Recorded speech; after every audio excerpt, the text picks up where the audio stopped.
کہا بیٹا اب میں حرمین شریفین کا سفر کرنا چاہتا ہوں، پیدل ساتھ چلو گے؟ کہا حضور اب تو آپ کا ساتھ ہی رہے گا، وَقُولُوا مَعَ الصَّادِقِينَ۔ اس دن سے لے کر خواجہ غریب نواز 20 برس اپنے پیر کے ساتھ رہے، دن رات صبح و شام، وَقُولُوا مَعَ الصَّادِقِينَ، سچوں کے ساتھ اس آیت پر عمل کر کے دکھایا۔ 20 برس تک حاضر باز رہے۔ کیا کرتے تھے؟ کبھی وضو کراتے، کبھی جوڑے اٹھاتے، کبھی عصا اٹھاتے، سفر میں ساتھ، حضر میں ساتھ، جلوت اور خلوت میں ساتھ۔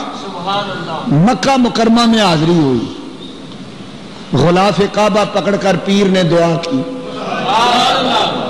یا اللہ میں نے اس کو قبول کیا ہے اپنی مریدی میں، تو اس کو اپنے قرب میں قبول کر۔ عاطف غیب سے ندا آئی، اے عثمان ہارونی جب تو نے قبول کر لیا تو ہم نے بھی قبول کر لیا۔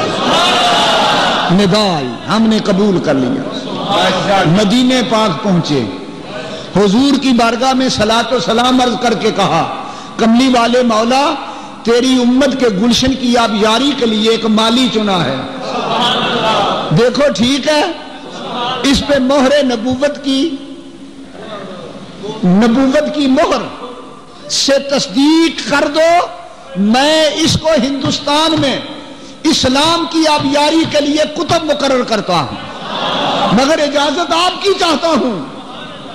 اور فرمایا اے غریب نواز مواجہ شریف پر جا، اپنے نبی کی بارگاہ میں یوں عرض کر، الصلاۃ والسلام علیک یا رسول اللہ۔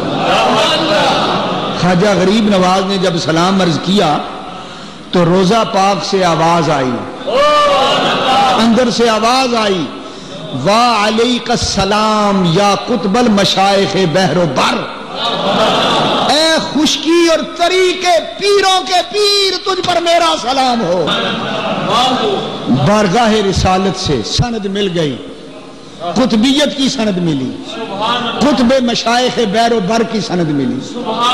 خشکی اور تری کے اندر جتنے قطب ہیں ان سب قطبوں کا قطب پیروں کا پیر بنا دیا، کملی والے پیروں کا پیر بنا دیا۔